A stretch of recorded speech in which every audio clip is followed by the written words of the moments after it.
Good afternoon. The independent police watchdog is investigating why the man who shot dead 5 people in Plymouth before turning the gun on himself was given back his weapon and permit after it had been confiscated. Jake Davison had both his shotgun and permit removed in December after being accused of assault. Last night, hundreds of people attended a vigil close to where the shootings took place on Thursday. Lakshmi Gopal reports. The search for answers continues for a community still in shock after a gunman claimed 5 lives in 6 minutes.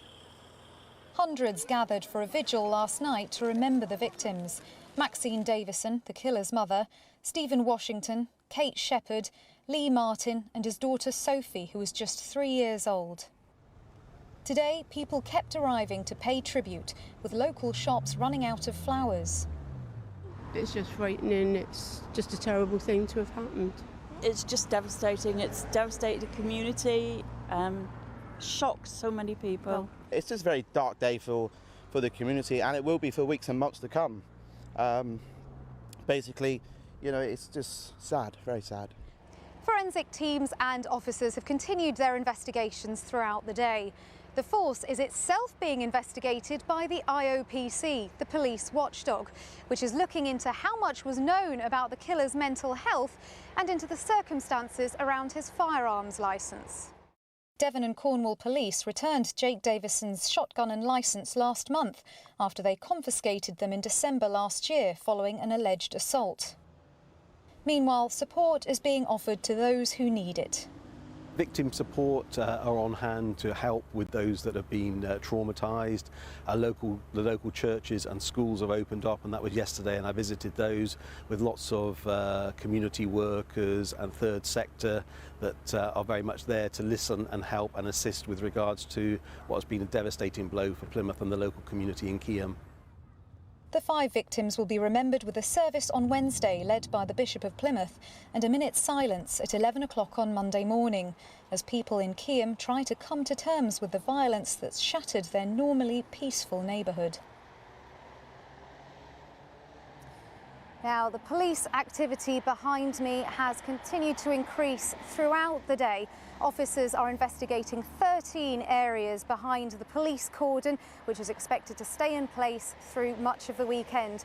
And while questions emerge about the killer's licence for firearms, the focus for the community here is on healing from the shock. Many people who spoke to us this morning broke down in tears, remembering hearing gunshots, and also on mourning and remembering the victims of the shooting. Thank you, Lakshmi. The Taliban are now in control of most of the northern region of Afghanistan and almost half of the country's regional capitals as their swift takeover of territory continues. The capital of Logar province, Puli-Alam, fell to militants this morning. It's just 40 miles south of the capital, Kabul. Heavy fighting also continues in the city of Mazar-i-Sharif. It comes as British troops have been flown out in order to safely airlift British citizens from the country. Our diplomatic correspondent Caroline Hawley reports. The Taliban hoist their flag on the gates of Kandahar, Afghanistan's second largest city. The speed of their advance has left the Afghan government reeling and millions of Afghan people in terror and dread. As the militants now close in on the capital, Kabul, the beleaguered president, Ashraf Ghani, gave a televised address. In the current situation, the remobilisation of our security and defence forces is our top priority, and serious steps are being taken in this regard. But in many areas, it's too late. The man on the right, one of the most prominent local commanders fighting for the government, nicknamed because of his fearsome reputation, the Lion of Herat. But he and his city, Afghanistan's third largest, are now firmly in Taliban hands. The humanitarian crisis is growing by the day. Tens of thousands of people have poured into Kabul to escape the fighting. Now people who can afford to leave are scrambling to get out. I'm afraid of being killed. I'm totally sure that I will not survive here. The UK lost 454 lives in Afghanistan before pulling out a few weeks ago at the end of an almost 20-year mission.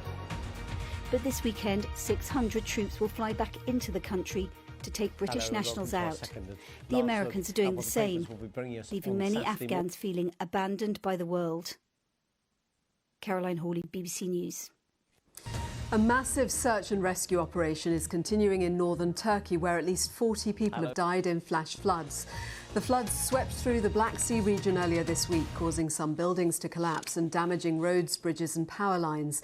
It's the second natural disaster to hit the country this month, following wildfires in the south. July has been confirmed as the world's hottest month ever recorded by US government scientists. Data shows that the combined land and ocean surface temperature last month was nearly 1 degree Celsius hotter than the 20th century average.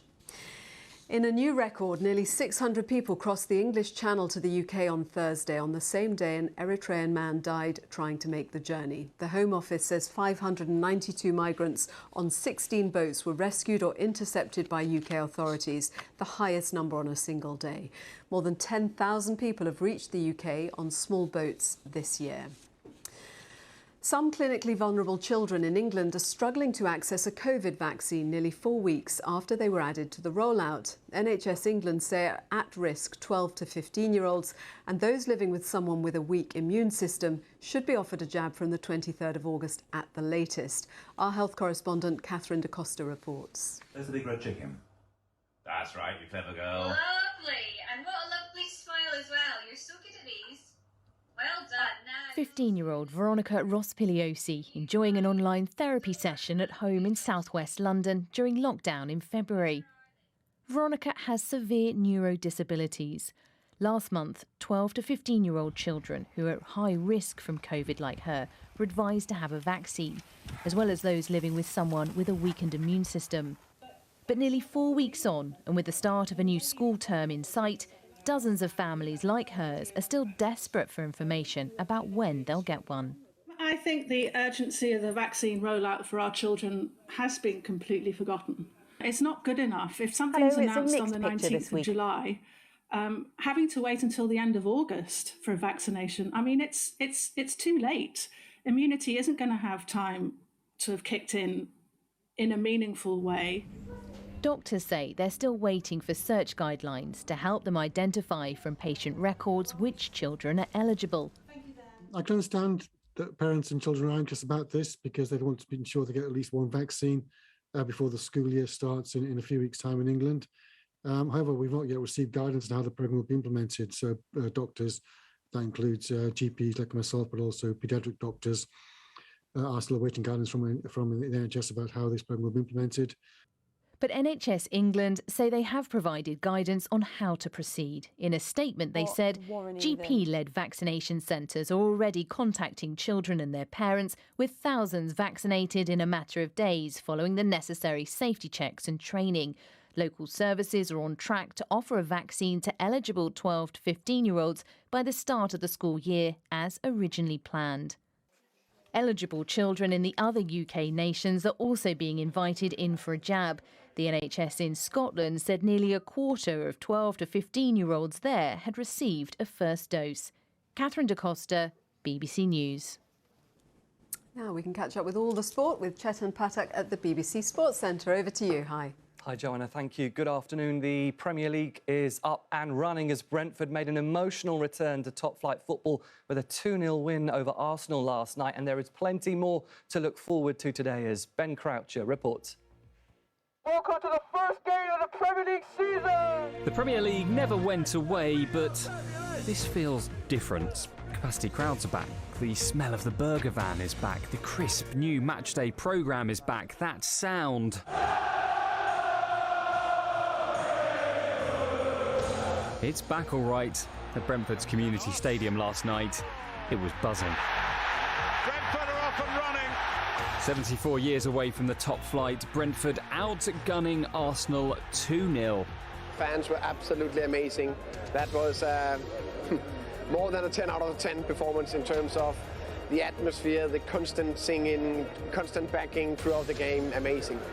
Top for an hour or so at least. The biggest Premier League crowd since the pandemic is at Old Trafford for the lunchtime kickoff as Manchester United take on Leeds. The red side of the city has been looking on enviously at their neighbours recently. Manchester City are the Premier League champions. Is it another season of City domination? £100 million signing Jack Grealish will help.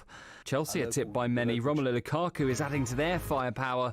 Or will United come good with Jadon Sancho? Will big money bring big reward? Liverpool have been relatively quiet.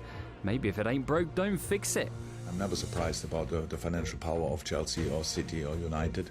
I'm long enough in the country to know that they always find a solution to do these kind of things. And for us, it's our way. So we keep the team together. Whatever the way, top, bottom, or just mid-table security, most fans will tell you it's good to be back. Ben Croucher, BBC News. And Manchester United have just taken the lead against Leeds in today's early game. Bruno Fernandes with the goal. It's 1-0 approaching half-time at Old Trafford. Before kick-off, Manchester United confirmed the signing of France defender Raphael Varane from Real Madrid. He was already in Manchester, but the deal had been held up because of coronavirus travel rules. The 28-year-old World Cup winner was presented in front of supporters and has signed a 4-year contract for an initial fee of £34 million. And England have made a steady start to the third day of the second test against India at Lord's. All hopes could rest on Joe Root. Again, he's approaching 100 with India looking for their first wicket of the day. We've also seen an unbeaten 50 from Johnny Bairstow. England 216 for 3 at lunch after India made 364 in their first innings. And that is all your sport for now. Back to you, Joanna. Thank you, Chetan, and that is all from us for now. The next news on BBC One is at 5:30. Hope you have a good afternoon. Bye-bye.